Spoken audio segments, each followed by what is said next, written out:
Hello friends, इस video में हम आपके लिए लास्ट 6 मंथ्स के करंट अफेयर्स लेकर आए हैं। ये करंट अफेयर्स ईयर 2022 के हैं, यानी कि और ये करंट अफेयर्स जो हैं वो आपके लिए हर एक कॉम्पिटिटिव एग्ज़ाम के लिए ज़रूरी रहेंगे। फिर चाहे वो यूपीएससी हो, बैंकिंग, रेलवे, टीजीटी, पीजीटी का टीचिंग से जुड़ा कोई भी एग्ज़ाम हो, हर एक गवर्नमेंट सेक्टर में ये करंट अफेयर्स काम आएंगे। ठीक है, तो चलिए फ्रेंड्स, हम पढ़ना स्टार्ट करते हैं। देखिए, पहला इसमें है भूपेन हजारिका कौन है। भूपेन हजारिका कौन है, इनके बारे में जानेंगे हम। भूपेन हजारिका एक प्रसिद्ध असमिया गायक थे। उनका जन्म 8 सितंबर 1926 को असम में सदिया में हुआ था। उनका निधन 5 सितंबर 2011 को हुआ था। उन्हें मरणोपरांत भारत रत्न से सम्मानित किया गया है। उन्हें ब्रह्मपुत्र के बाढ़ के नाम से भी जाना जाता था। डॉक्टर हजारिका पूर्वोत्तर भारत के अग्रणी सामाजिक सांस्कृतिक सुधारकों में से एक थे, जिनकी रचनाओं ने सभी क्षेत्रों के लोगों को एकजुट किया। कम उम्र में हजारिका की संगीत प्रतिभा ने प्रसिद्ध असमिया गीतकार ज्योति प्रसाद अग्रवाल और फिल्म निर्माता विष्णु प्रसाद राभा का ध्यान आकर्षित किया। दोनों असम के समृद्ध सांस्कृतिक इतिहास के प्रमुख थे। उन्होंने हजारिका को अपना पहला गाना रिकॉर्ड करने में मदद की, जिसने 10 साल की उम्र में उनके संगीत करियर की शुरुआत की। 12 साल की उम्र तक हजारिका 2 फिल्मों के लिए गाने लिख और रिकॉर्ड कर रहे थे, यानी कि हजारिका जो थे वो गाने लिखते भी थे और रिकॉर्ड भी करते थे। हजारिका न केवल एक बाल संगीतकार थे, बल्कि वे एक बुद्धिजीवी भी थे। उन्होंने 1946 में बनारस हिंदू विश्वविद्यालय से राजनीति विज्ञान में स्नातकोत्तर की उपाधि प्राप्त की और 1992 में कोलंबिया विश्वविद्यालय से जनसंचार में पीएचडी की उपाधि प्राप्त की। अमेरिका में अपनी पढ़ाई पूरी करने के बाद वह उन गीतों और फिल्मों पर काम करना जारी रखने के लिए भारत लौट आए, जिन्होंने राष्ट्रीय और वैश्विक स्तर पर असमिया संस्कृति को लोकप्रिय बनाया। अब पढ़ते हैं अपना अगला क्वेश्चन। फहमीदा अजीम ने जीता पुलित्कर पुरस्कार, यानी कि फहमीदा अजीम ने 2022 में पुलित्कर पुरस्कार जीता है। तो चलिए इस पुरस्कार के बारे में भी कुछ जान लेते हैं और किस वजह से उन्होंने इस पुरस्कार को जीता था, इसमें हम ये सब चीज़ें पढ़ेंगे। फहमीदा अजीमी, यानी कि फहमीदा अजीमी ये है कौन। फहमीदा अजीम का जन्म बांग्लादेश में हुआ था और वह अमेरिका में बस गई। उनका काम पहचान, संस्कृति और स्वायत्तता के विषयों पर केंद्रित है। उनकी रचनाएं NPR, glamour, scientific American, the intercept, 22, the New York times जैसी कई अंतर्राष्ट्रीय पत्रिकाओं में प्रकाशित हुई हैं। पुलित्कर पुरस्कार, यानी पुलित्कर पुरस्कार एक प्रतिष्ठित पुरस्कार है जो समाचार पत्रों, पत्रिकाओं, संगीत रचना, ऑनलाइन पत्रकारिता और साहित्य में उपलब्धियों के लिए दिया जाता है। ये पुरस्कार जो है, इसकी स्थापना 1917 में जोसेफ पुलित्जर की वसीयत में लिखे गए प्रावधानों द्वारा की गई थी। कोलंबिया विश्वविद्यालय इस पुरस्कार का प्रबंधन करता है। ये पुरस्कार प्रतिवर्ष 21 श्रेणियों में दिए जा रहे हैं। 20 श्रेणियों में प्रत्येक विजेता को $15,000 अमेरिकी और एक प्रमाण पत्र प्राप्त होता है। पुरस्कार की लोक सेवा श्रेणी में विजेता को स्वर्ण पदक प्राप्त होता है। यह है फहमीदा अजीम और पुलित्जर पुरस्कार के बारे में कुछ जानकारी। इसके आगे ये देखिए, ये हैं फहमीदा अजीम जिन्होंने पुलित्कर पुरस्कार जीता है। अब बढ़ते हैं अपने अगले क्वेश्चन की तरफ। एंजेला मर्केल ने 2022 यूनेस्को शांति पुरस्कार जीता, यानी कि एंजेला मर्केल ने भी 2022 को यूनेस्को शांति पुरस्कार जीता है। इसके बारे में हम जानकारी प्राप्त करेंगे। देखिए, एंजेला मर्केल ये हैं कौन, यानी कि इनका पूरा नाम जो है वो एंजेला डोरेथिया कांसनर है। ठीक है, एंजेला डोरेथिया कांसनर है। इनका जन्म 17 जुलाई 1954 को हैम्बर्ग, पश्चिम जर्मनी में हुआ था। उन्हें एक भौतिक विज्ञानी के रूप में प्रशिक्षित किया गया है और 1989 में बर्लिन की दीवार गिरने के बाद राजनीति में प्रवेश किया गया था। 2005 के राष्ट्रीय चुनावों में मर्केल जर्मनी की पहली महिला चांसलर बनी और यूरोपीय संघ की प्रमुख हस्तियों में से एक थीं। ये राजनीति में आने से पहले वह शोध वैज्ञानिक के रूप में काम कर रही थीं।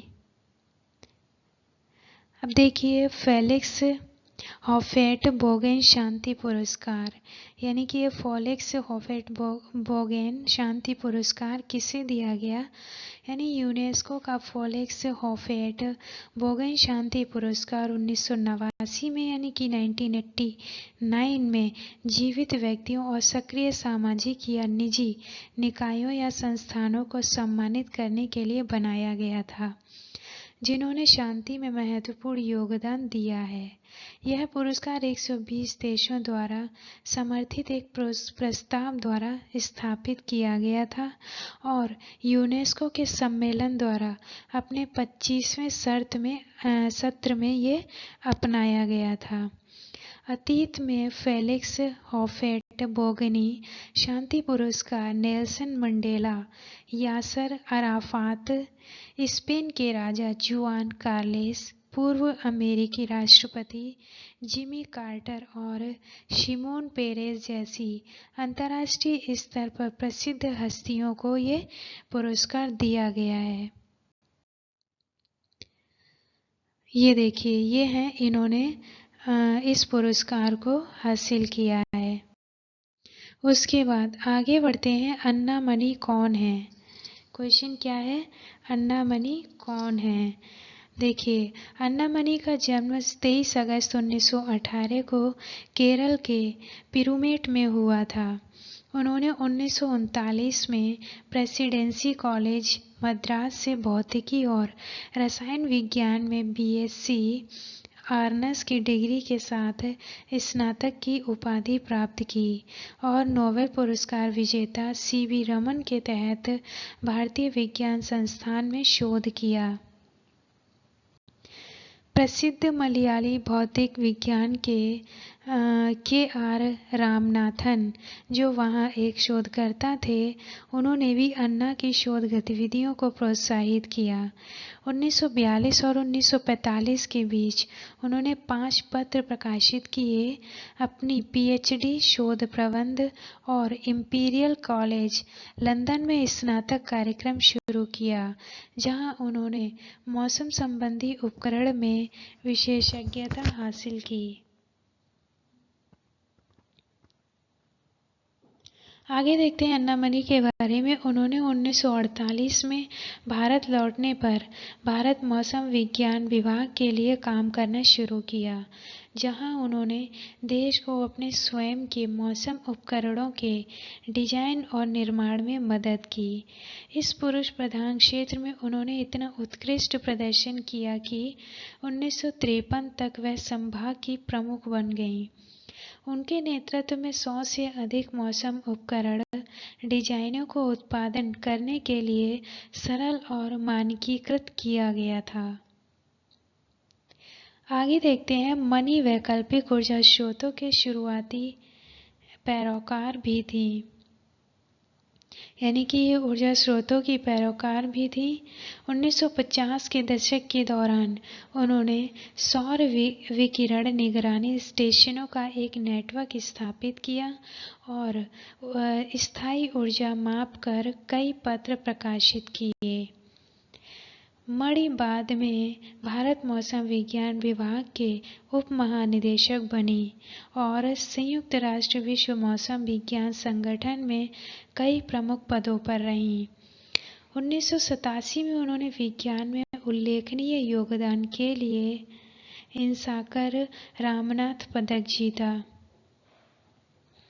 उनकी सेनावृत्ति के बाद उन्हें बेंगलोर में रमन अनुसंधान संस्थान के ट्रस्टी के रूप में नियुक्त किया गया।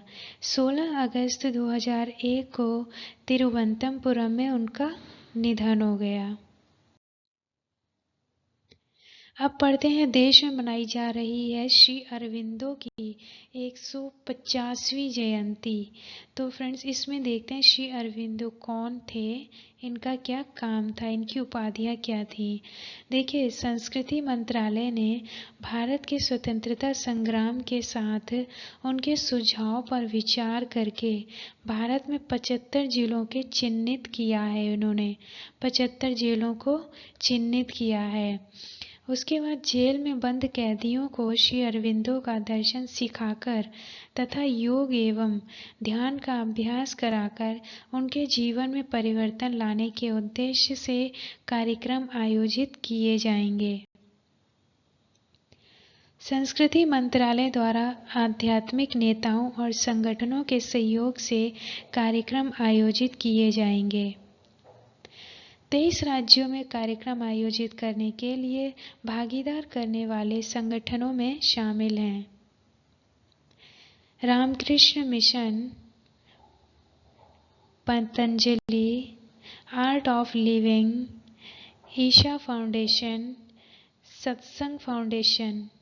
यानी कि ये जो हैं 23 राज्यों में ये कार्यक्रम आयोजित किए जाएंगे, जिसके लिए मतलब कि इन संगठनों में इनमें कौन कौन से संगठन शामिल हैं, एक बार फिर से देख लीजिए। Ramakrishna Mission, Patanjali, Art of Living, Isha Foundation और सत्संग फाउंडेशन। श्री अरविंदो की 150वीं जयंती के उपलक्ष्य में एक उच्च स्तरीय समिति का गठन किया गया है। इसमें 53 सदस्य शामिल हैं। प्रधानमंत्री मोदी ने 24 दिसंबर 2021 को इसकी बैठक की अध्यक्षता की थी। आगे बढ़ते हैं, श्री अरविंदो ये कौन थे, इनके बारे में जान लेते हैं। श्री अरविंदो एक भारतीय दार्शनिक, महर्षि, योग गुरु, कवि और भारतीय राष्ट्रवादी थे। यानी कि ये योग गुरु, महर्षि और एक मतलब कवि थे। वे वंदे मातरम जैसे समाचार पत्रों के संपादक भी थे। उन्होंने अंग्रेजों से स्वतंत्रता के लिए भारतीय आंदोलन में भाग लिया। 1910 तक वह स्वतंत्रता आंदोलन के प्रभावशाली नेताओं में से थे। बाद में वे आध्यात्मिक सुधारक बन गए और मानव प्रगति और आध्यात्मिक विकास पर अपने विचारों को सामने रखा। उनका जन्म 15 अगस्त 1872 को कलकत्ता में हुआ था और मृत्यु पांडिचेरी में हुई थी। पांडिचेरी में यानी कि पुडुचेरी में श्री अरविंदो आश्रम की स्थापना 1926 में हुई थी। तो ये कुछ जानकारी थी श्री अरविंदो के बारे में। ये देखिए, ये श्री अरविंदो जी हैं, ये जो कि योग गुरु, महर्षि और एक कवि हैं। उसके बाद आगे पढ़ते हैं, शशि थरूर को फ्रांस के सर्वोच्च सम्मान chevalier de la Legion d' होनूर से सम्मानित किया गया। क्वेश्चन को अगर फिर से देख ली, यानी कि शशि थरूर को फ्रांस के सर्वोच्च सम्मान किससे chevalier de la Legion d' होनूर से सम्मानित किया गया। यानी कि कांग्रेस नेता शशि थरूर को फ्रांस सरकार का सर्वोच्च नागरिक पुरस्कार Chevalier de la Legion d', ये पुरस्कार का नाम है, क्या है, Chevalier de la Legion d' honneur, प्रदान किया गया। उन्हें यह सम्मान इसलिए दिया जा रहा है क्योंकि उन्होंने 2021 में फ्रेंच में एनकोमिएंडा यानी कि encomienda de la Real order Espanola de Carlos third दिया गया था इनको। Chevalier de la Legion d' honneur, ये पुरस्कार का नाम है। इस पुरस्कार के बारे में जान लेते हैं कुछ। यानी कि इसमें Legion of Honour and French Order of Merit है। यानी कि लीजन जो है, लीजन ऑफ ऑनर एक फ्रेंच ऑर्डर ऑफ मेरिट है। नेपोलियन बोनापार्ट ने 1802 में इस सम्मान की स्थापना की थी। यह सम्मान उत्कृष्ट नागरिक या सैन्य आचरण के लिए दिया जाता है। यह सम्मान शांतिकाल में 20 साल की नागरिक उपलब्धि वाले लोगों या युद्ध के समय में असाधारण सैन्य बहादुरी का प्रदर्शन करने वालों को दिया जाता है। ये देखिए, ये हैं जिन्हें इस पुरस्कार से सम्मानित किया गया है, शशि थरूर को। उसके बाद आगे बढ़ते हैं। दलाई लामा को लद्दाख के सर्वोच्च पुरस्कार डी पल नंगम, इसे RNGM भी बोल सकते हैं, दस्तों अवार्ड से सम्मानित किया गया है। इसमें देख लेते हैं इसके बारे में कुछ जानकारी। लद्दाख के सर्वोच्च नागरिक सम्मान डी पल RNGM दस्तों अवार्ड को हाल ही में तिब्बती आध्यात्मिक नेता दलाई लामा को प्रदान किया गया। उन्हें मानवता के प्रति उनके योगदान के लिए उन्हें सम्मानित भी किया गया। यह छठा अवार्ड था। इससे पहले ये अवार्ड 5 बार दिया जा चुका है। लद्दाख स्वायत्त पहाड़ी विकास परिषद लेह द्वारा दलाई लामा को यह पुरस्कार प्रदान किया गया। सिंधु घाटी पर ये LAHDAC, जिसे लद्दाख स्वायत्त पहाड़ी विकास बोलते हैं, के स्थापना दिवस को चिह्नित करने के लिए इस अवार्ड का उत्सव मनाया गया। उसके बाद दलाई लामा वर्तमान में 15 जुलाई 2022 से लद्दाख की यात्रा पर हैं। 15 जुलाई 2022 से इस अवसर पर उन्होंने इस क्षेत्र में सांप्रदायिक सद्भाव बनाए रखने के लिए जोर दिया। लद्दाख और तिब्बत सिंधु नदी से जुड़े हुए हैं। दोनों में कई धार्मिक और सांस्कृतिक समानताएं भी हैं। आध्यात्मिक गुरु ने कहा कि बदलती जलवायु स्थिति चिंता का एक बड़ा कारण है और सभी को अपने कार्यों में पर्यावरण के प्रति जागरूक रहना चाहिए। ये 14वें दलाई लामा हैं। इनके बारे में कुछ और जानकारी पढ़ लेते हैं। तेंजिन ग्यात्सो वर्तमान और 14वें दलाई लामा हैं, जिन्हें तिब्बती लोगों के लिए ग्यालवा रिनपोछे के नाम से भी जाना जाता है। किसके? ग्यालवा रिनपोछे के नाम से भी जाना जाता है। वह सर्वोच्च आध्यात्मिक नेता और तिब्बत के पूर्व प्रमुख हैं। उन्हें एक जीवित बोधिसत्व माना जाता है। उन्हें 2008 में महाबोधि सोसाइटी ऑफ इंडिया के मुख्य संरक्षक से भी सम्मानित किया गया था। 1989 में उन्हें नोबेल शांति पुरस्कार से सम्मानित किया गया था। टाइम पत्रिका में उन्हें महात्मा गांधी के बच्चों में से एक के रूप में नामित किया गया था।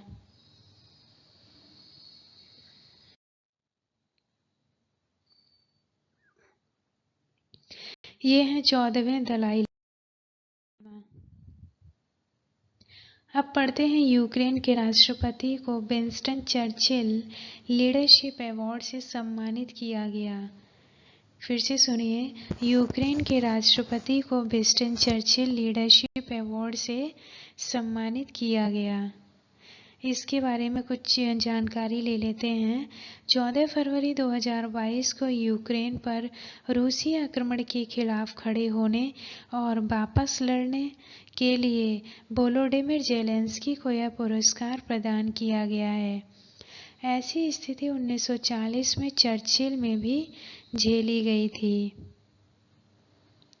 बोरिस जॉनसन के लंदन कार्यालय में आयोजित एक समारोह के दौरान उन्हें वर्चुअल मोड में पुरस्कार दिया गया। इस कार्यक्रम में चर्चिल परिवार के सदस्य, यूक्रेन के राजदूत वादिम प्रिस्टाइको के साथ साथ अन्य गणमान्य लोग शामिल थे।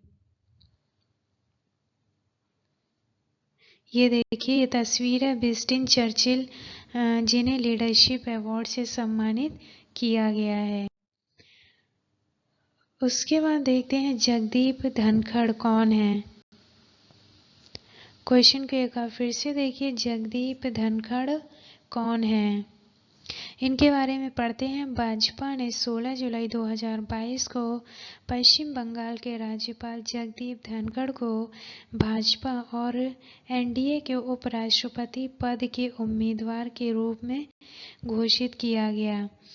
इसका ऐलान बीजेपी अध्यक्ष जेपी नड्डा ने किया। नई दिल्ली में भाजपा संसदीय बोर्ड की बैठक के दौरान यह निर्णय लिया गया। इस बैठक में प्रधानमंत्री नरेंद्र मोदी, पार्टी अध्यक्ष जेपी नड्डा, गृह मंत्री अमित शाह, रक्षा मंत्री राजनाथ सिंह और अन्य वरिष्ठ नेता शामिल हुए। जगदीप धनखड़, अब जगदीप धनखड़ के बारे में जानते हैं। यानी कि जगदीप धनखड़ वर्तमान में पश्चिम बंगाल के राज्यपाल के रूप में कार्यरत हैं। उनका जन्म 18 मई 1951 यानी 1951 को राजस्थान में हुआ था। उन्होंने अपनी शुरुआती पढ़ाई सैनिक स्कूल चित्तौड़गढ़ से की। बाद में उन्होंने राजस्थान विश्वविद्यालय से स्नातक की पढ़ाई पूरी की। उसके बाद वे 1989 से 1991 में झुंझुनू से जनता दल की ओर लोकसभा सांसद रहे। इसके अलावा 1993 से 1998 यानी 1993 से 1998 तक उन्होंने राजस्थान विधानसभा में विधायक के रूप में किशनगढ़ का प्रतिनिधित्व किया। 30 जुलाई 2019 से लेकर अब तक के वे पश्चिम बंगाल के राज्यपाल के रूप में कार्य कर रहे हैं। ये देखिए, ये हैं जगदीश धनखड़। अब पढ़ते हैं मुख्य अर्थशास्त्रियों की दीवार। यानी पूर्व मुख्य अर्थशास्त्रियों की दीवार में गीता गोपीनाथ को शामिल किया गया। इसके बारे में जानकारी आगे पढ़ते हैं। पूर्व मुख्य अर्थशास्त्रियों की दीवार में गीता गोपनीय को शामिल किया गया। देखिए, पूर्व मुख्य अर्थशास्त्रियों की दीवार पर चित्रित होने वाले पहले रघुराम राजन थे। उन्होंने 2003 से 2006 के दौरान IMF के मुख्य अर्थशास्त्री और अनुसंधान निदेशक के रूप में कार्य किया। इसके बाद गीता गोपीनाथ को अक्टूबर 2018 में IMF की मुख्य अर्थशास्त्री के रूप में नियुक्त किया गया था। दिसंबर 2021 में उन्हें IMF की पहली उप प्रबंध निदेशक बनने के लिए पदोन्नत किया गया। आगे बढ़ते हैं। गोपीनाथ ने 3 साल तक IMF की पहली महिला मुख्य अर्थशास्त्री के रूप में काम किया है। इसके बाद IMF के मुख्य अर्थशास्त्री के रूप में अपनी नियुक्ति से पहले वह हार्वर्ड विश्वविद्यालय के अर्थशास्त्र विभाग में अंतर्राष्ट्रीय अध्ययन और अर्थशास्त्र के जॉन स्ट्रा प्रोफेसर के रूप में काम कर रही थी। वह 2005 में हार्वर्ड में शामिल हुई। इससे पहले वह शिकागो विश्वविद्यालय में बूथ स्कूल ऑफ बिजनेस में अर्थशास्त्र के सहायक प्रोफेसर के रूप में काम कर रही थीं। कौन? गीता गोपीनाथ। गीता गोपीनाथ के बारे में ही हम ये जानकारी पढ़ रहे हैं। इसके अलावा अंतर्राष्ट्रीय मुद्रा कोष यानी IMF, जिसे हम बोलते आ रहे थे, इसमें IMF का मुख्यालय वाशिंगटन DC में है। इसमें 1990 देश शामिल हैं। यह 1944 में स्थापित किया गया था, लेकिन इसे औपचारिक रूप से प्रणाली के पुनर्निर्माण के उद्देश्य से अस्तित्व में आया।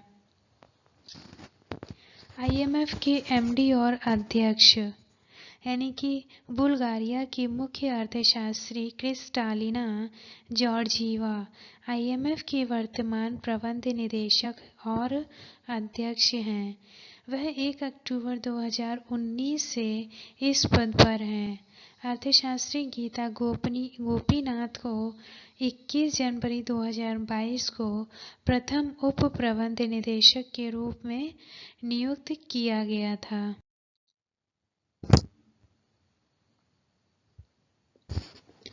ये हैं गीता गोपीनाथ, जिनके बारे में हमने ये जानकारी पढ़ी थी। इसके आगे बढ़ते हैं द्रौपदी मुर्मू। द्रौपदी मुर्मू कौन है? द्रौपदी मुर्मू भारतीय जनता पार्टी की नेता हैं। उनका जन्म 20 जून 1998 यानी 1958 को ओडिशा के मयूरभंज जिले में हुआ था। वे आदिवासी समाज से संबंधित हैं। उन्हें 1997 में रायरंगपुर नगर पंचायत का काउंसिलर चुना गया था। उन्होंने भारतीय जनता पार्टी के अनुसूचित जनजाति मोर्चा के उपाध्यक्ष के रूप में भी काम किया है। ओडिशा में भारतीय जनता पार्टी और बीजू जनता दल गठबंधन सरकार के दौरान वह 6 मार्च 2000 से 6 अगस्त 2002 तक वाणिज्य और परिवहन और 6 अगस्त 2002 से 16 मई 2004 तक मत्स्य पालन और पशु संसाधन विकास राज्य मंत्री थीं। उन्हें 2007 में ओडिशा विधानसभा द्वारा सर्वश्रेष्ठ विधायक के लिए नीलकंठ पुरस्कार से सम्मानित किया गया था। वह झारखंड की पहली महिला राज्यपाल थीं। वह भारतीय राज्य में राज्यपाल के रूप में नियुक्त होने वाली ओडिशा की पहली महिला आदिवासी नेता थीं। वे 2015 से 2019 तक झारखंड की राज्यपाल रहीं। वह भारत के 15वें राष्ट्रपति के कार्यकाल के चुनाव के लिए भारत के नेतृत्व वाले राष्ट्रीय जनतांत्रिक गठबंधन की उम्मीदवार हैं। अब पढ़ते हैं स्टेफानिया मारेचिनानु कौन है। फिर से देखिए, स्टेफानिया मारेचिनानु कौन है।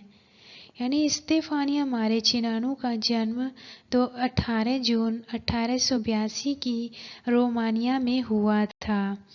उन्होंने 1910 में एक भौतिक और रासायनिक विज्ञान की डिग्री के साथ स्नातक की उपाधि प्राप्त की। बाद में उन्होंने बुखारेस्ट में सेंट्रल स्कूल फॉर गर्ल्स में एक शिक्षक के रूप में अपना करियर शुरू किया। वहां रहते हुए मारेचिनानु ने रोमानिया विज्ञान मंत्रालय से छात्रवृत्ति अर्जित की। उन्होंने पेरिस में रेडियम संस्थान में स्नातक शोध करने का फैसला किया। भौतिक विज्ञानी मैरी क्यूरी के निर्देशन में रेडियम संस्थान तेजी से रेडियोधार्मिकता के अध्ययन के लिए एक विश्वव्यापी केंद्र बन रहा था। मोरेचिनानु ने पोलोनियम पर अपनी पीएचडी थीसिस पर काम करना शुरू किया, एक ऐसा तत्व जिसे क्यूरी ने खोजा था। मारेचिनानु ने भौतिकी में अपनी पीएचडी पूरी करने के लिए पेरिस के सोरबोन विश्वविद्यालय में दाखिला लिया। मेडोन में खगोलीय वेधशाला में 4 साल तक काम करने के बाद वह रोमानिया लौट आई और रेडियोधार्मिकता के अध्ययन के लिए अपनी मातृभूमि की पहली प्रयोगशाला की स्थापना की, यानी कि प्रयोगशाला स्थापित की। मारेचिनानु ने अपना समय कृत्रिम बारिश पर शोध करने के लिए समर्पित किया, जिसमें उसके परिणामों का परीक्षण करने के लिए अल्जीरिया की यात्रा भी शामिल थी। उन्होंने भूकंप और वर्षों के बीच की कड़ी का भी अध्ययन किया। यह रिपोर्ट करने वाली पहली महिला बनी कि भूकंप के कारण उपकेंद्रीय यानी कि ऊपरी केंद्र में रेडियो धार्मिकता में उल्लेखनीय वृद्धि हुई है। उनका निधन 15 अगस्त 1944 को हो गया था। अब बढ़ते हैं, एंजेलो मोरियोंदो कौन है? एंजेलो मोरियोंदो कौन है? इनके बारे में कुछ जानकारी पढ़ते हैं। एंजेलो मोरियोंदो का जन्म 6 जून 1951 में यानी 6 जून 1951 को ट्यूरिन, इटली में उद्यमियों के एक परिवार में हुआ था। इटली में कॉफ़ी की लोकप्रियता के बावजूद ग्राहकों को कॉफ़ी बनाने के लिए कॉफ़ी इंतज़ार करना पड़ता था, क्योंकि मतलब वो इतना टेस्टी कॉफ़ी बनाती थी कि हर कोई उनकी हाथ की ही कॉफ़ी पीना चाहता था। मोरियोंदो ने सोचा कि एक बार में कई कप कॉफ़ी बनाने से वह तेज गति से अधिक ग्राहकों को सेवाएं दे सकेंगे, जिससे उसे अपने प्रतिस्पर्धियों पर बढ़त मिल जाएगी, यानी बढ़ोतरी होगी। एक मैकेनिक की सीधी निगरानी के बाद उन्होंने अपने आविष्कार का निर्माण करने के लिए सूचीबद्ध किया।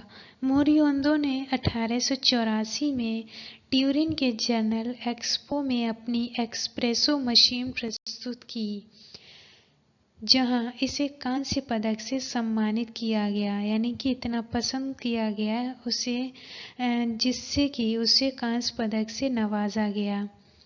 एंजेलो मोरियोंदो ये मतलब थी कौन? यानी कि इनका जन्म 6 जून 1851 को इटली में ट्यूरिन में हुआ था। उन्होंने 1884 में प्रथम ज्ञात एस्प्रेसो मशीन का आविष्कार किया था। इस मशीन के लिए उन्हें पेटेंट भी प्राप्त हुआ था। उनका निधन 31 मई 1914 को हो गया था। अब पढ़ते हैं अपना अगला क्वेश्चन, सत्येंद्र नाथ बोस कौन थे? क्वेश्चन को एक बार फिर से देखिए, सत्येंद्र नाथ बोस कौन थे? इसके बारे में जानते हैं। गूगल के इस डूडल में बोस को एक प्रयोग करते हुए दिखाया गया, यानी कि गूगल के इस डूडल में बोस को एक प्रयोग करते हुए दिखाया गया, जिसमें बोस को अल्बर्ट आइंस्टीन के साथ विद्युत चुंबकीय विकिरण के गैस जैसे गुणों के बारे में एक सिद्धांत विकसित करने में सहयोग के लिए जाना जाता है। अब देखते हैं, सत्येंद्र नाथ बोस का जन्म 1 जनवरी 1994 में कोलकाता में हुआ था। उन्हें 1920 के दशक की शुरुआत में क्वांटम यांत्रिकी पर अपने काम के लिए जाना जाता है। वह रॉयल सोसाइटी के फेलो थे और 1954 में उन्हें भारत सरकार द्वारा पद्म विभूषण से सम्मानित किया गया था। वह वैज्ञानिक और औद्योगिक अनुसंधान परिषद के सलाहकार भी थे और बाद में रॉयल सोसाइटी के फेलो बन गए। वह कई क्षेत्रों में रुचि रखते थे, जिसमें भौतिकी, गणित, रसायन विज्ञान, जीव विज्ञान, खनिज विज्ञान, दर्शन, कला और साहित्य और संगीत शामिल हैं।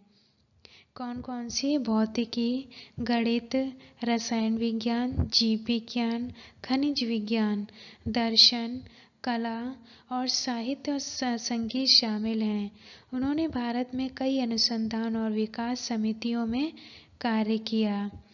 15 साल की उम्र में बोस ने कलकत्ता के प्रेसिडेंसी कॉलेज में विज्ञान स्नातक की डिग्री हासिल करना शुरू किया और कलकत्ता विश्वविद्यालय से शीघ्र ही अप्लाइड गणित में स्नातकोत्तर की उपाधि प्राप्त की।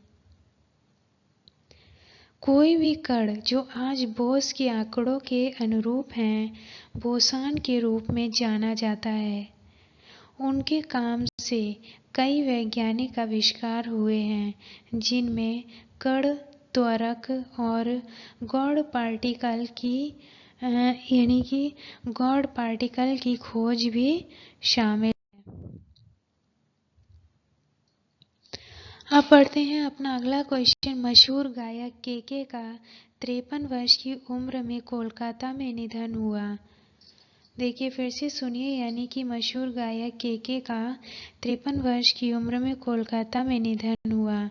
ये इनके बारे में कुछ और जानकारी लेते हैं। दरअसल वे कोलकाता में एक कॉन्सर्ट में परफॉर्म करने गए थे। कंसर्ट के बाद उनका निधन हो गया। फिलहाल उनकी मृत्यु के कारणों की पुष्टि नहीं हो पाई है। पोस्टमार्टम के बाद कारणों की स्पष्ट जानकारी उपलब्ध हो सकेगी। कृष्ण कुमार कुनाथ यानी कि ये भी एक लोकप्रिय गायक थे। उनका जन्म 23 अगस्त 1968 को पश्चिम बंगाल के कोलकाता में हुआ था। हालांकि उनका पालन पोषण मुख्यतः दिल्ली में हुआ। के अपने करियर में हिंदी, तमिल, तेलुगु, मलयालम, मराठी, उड़िया, बंगाली, असमिया और गुजराती भाषाओं में सैकड़ों गाने गाए। उनके कुछ एक लोकप्रिय गाने इस प्रकार हैं, जैसे कि तड़प तड़प, क्या मुझे प्यार है, आँखों में तेरी, खुदा जाने, पिया आए ना, इंडिया वाले इत्यादि। यानी कि ये सारे, जहाँ तक मतलब हम जानते हैं, आप लोगों ने भी ये सारे गाने सुने होंगे। तो इन गानों में उन्होंने उपलब्धियां हासिल की हैं। ये हैं के जिनका 53 वर्ष की आयु में कोलकाता में निधन हो गया। उसके बाद अब हम बात करेंगे अन्ना कवाले दुबा ने जीता ग्लोबल नर्सिंग अवार्ड। देखिए अन्ना कवाले कौन थे, उनके अवार्ड जीतने का कारण क्या रहा, तो इन सब के बारे में जानकारी अब हम पढ़ेंगे। पहले हम जानते हैं अन्ना कवाले कौन है। यानी कि वह अपने गांव की पहली ग्रेजुएट हैं। उन्होंने नर्सिंग की पढ़ाई के दौरान मिस टूरिज्म केन्या 2013 का खिताब भी जीता था। उन्होंने अपने समुदाय में शिक्षा और लैंगिक समानता की वकालत की है। उन्होंने कवाले दुबा फाउंडेशन के तहत क्या किया है, इसके बारे में भी पढ़ते हैं। कवाले दुबा फाउंडेशन के तहत उनके गांव में उनके द्वारा एक स्कूल बनाया गया है।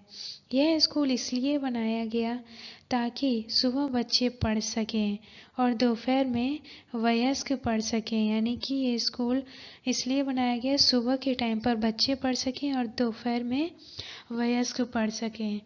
इस सामुदायिक साक्षरता कार्यक्रम में 100 से अधिक वयस्क और 150 बच्चे भाग ले रहे हैं। ग्लोबल नर्सिंग अवार्ड की स्थापना क्यों की गई, यानी कि ग्लोबल नर्सिंग अवार्ड की स्थापना क्यों की गई थी। देखिए इसमें एस्टर डीएम हेल्थ केयर द्वारा Aster Guardian Global Nursing Award की शुरुआत मानवता के लिए नर्सों के अभूतपूर्व योगदान को पहचानने के उद्देश्य से की गई थी। यह पुरस्कार अंतर्राष्ट्रीय नर्स दिवस 2021 या 12 मई 2021 को लॉन्च किया गया था। इस पुरस्कार के विजेता को 25 यानी कि $2,50,000 की पुरस्कार राशि मिलती है। यानी कि ग्लोबल नर्सिंग अवार्ड में 2.5 लाख यानी कि $2.5 लाख की राशि मिलती है। एस्टर डीएम हेल्थ केयर क्या है, इसके बारे में देखते हैं। यह दुनिया की सबसे बड़ी निजी स्वास्थ्य सेवा प्रदाताओं में से एक है। इसमें 366 स्वास्थ्य सुविधाएं हैं, जिनमें 115 क्लिनिक, 26 अस्पताल और 7 देशों में फैले 225 फार्मेसी शामिल हैं। ये है एस्टर गार्डियंस अवार्ड 2022 में ये दिया गया है। इसके आगे अब हम पढ़ेंगे फ्रैंक बेल्जेक ने किस वर्ष नोबेल पुरस्कार जीता था। फ्रैंक बेल्जेक ने किस वर्ष नोबेल पुरस्कार जीता था, यानी वर्ष 2004 में उन्होंने एच. डेविड पुलित्जर और डेविड ग्रॉस के साथ भौतिकी में नोबेल पुरस्कार जीता। उन्होंने मजबूत अंतःक्रिया सिद्धांत में स्पर्शोन्मुख स्वतंत्रता की खोज के लिए पुरस्कार जीता था। किस लिए? यानी कि स्पर्शोन्मुख स्वतंत्रता की खोज करने के कारण उन्हें यह पुरस्कार दिया गया था। टेम्पल्टन पुरस्कार, ये देखिए टेम्पल्टन पुरस्कार के बारे में जानते हैं। यानी कि यह एक ऐसे व्यक्ति को प्रतिवर्ष दिया जाने वाला पुरस्कार है जो जीवित और जिसकी मेधावी उपलब्धियां सर जॉन टेम्पल्टन की परोपकारी दृष्टि को आगे बढ़ाती हैं। उनका विजन ब्रह्मांड और मानव जाति के बारे में गहनतम प्रश्नों को समझने के उद्देश्य से विज्ञान की शक्ति का दोहन करने पर केंद्रित है। टेम्पल्टन पुरस्कार की स्थापना कब हुई थी? क्वेश्चन को एक बार फिर से देखिए, टेम्पल्टन पुरस्कार की स्थापना कब हुई थी? तो इसके बारे में हम जान लेते हैं।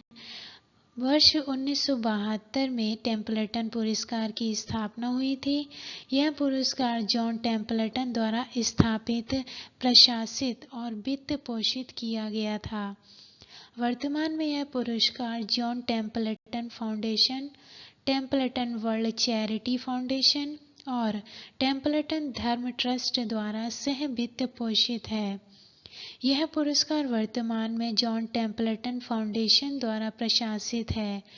यह पुरस्कार मूल रूप से धर्म के क्षेत्र में काम करने वाले लोगों को दिया जाता था, लेकिन 1980 के दशक में धर्म और विज्ञान के चौराहे पर काम करने वाले लोगों को शामिल करने के लिए इस क्षेत्र का विस्तार किया गया था। टेम्पल्टन पुरस्कार की पहली प्राप्तकर्ता वर्ष 1973 में मदर टेरेसा थी। यानी कि मदर टेरेसा ने इस टेम्पल्टन पुरस्कार को जीता था। देखिए नाज़िहा सलीम कौन है? आगे देखते हैं नाज़िहा सलीम कौन है। नाज़िहा सलीम का जन्म 1927 में तुर्की में एक इराकी परिवार में हुआ था। उनके पिता एक चित्रकार थे और उनकी मां एक कुशल कढ़ाई कलाकार थीं। सलीम के तीनों भाई कला में काम करते थे। उनके भाई जवाद को व्यापक रूप से इराक के सबसे प्रभावशाली मूर्तिकारों में से एक माना जाता था। इस बीच उनके अन्य दो भाई जुआद सलीम एक डिजाइनर थे और राशिद एक राजनीतिक कार्टूनिस्ट थे। सलीम ने पेंटिंग का अध्ययन किया और बगदाद ललित कला संस्थान से स्नातक की उपाधि प्राप्त की। अपनी कड़ी मेहनत और कला के जुनून के कारण उन्होंने इकोल नेशनल सुपरियर डेस विस्क आर्ट्स में पेरिस में अपनी शिक्षा जारी रखने के लिए एक छात्रवृत्ति हासिल की। सलीम स्कॉलरशिप पाने के लिए पहली महिलाओं में से एक थी। सलीम पेरिस में फ्रेस्को और म्यूरल पेंटिंग में माहिर हैं। स्नातक होने के बाद वह कुछ और वर्षों तक विदेश में रहीं। इसके बाद सलीम ललित कला संस्थान में काम करने के लिए बगदाद लौट आईं। वह इराक के कला समुदाय में भी सक्रिय थीं। सलीम अल रुबाद के संस्थापक सदस्यों में से एक था। यह कलाकारों का एक समुदाय है जो विदेशों में अध्ययन करता है और इसकी सौंदर्य शास्त्र में यूरोपीय कला तकनीकों को शामिल करता है। 15 फरवरी 2008 को उनका निधन बगदाद में हो गया था। यानी कि फ्रेंड्स ये 2022 के लास्ट 6 मंथ्स के करंट अफेयर्स थे। जैसा कि वीडियो के शुरुआत में ही हमने आपको बताया था, ये करंट अफेयर्स आपके किसी भी यानी कि हर एक गवर्नमेंट एग्ज़ाम के लिए उपयोगी रहेंगे, फिर चाहे वो teaching, railway, UPSC, PCS, IAS, यानी कि सभी के लिए ये महत्वपूर्ण रहेंगे।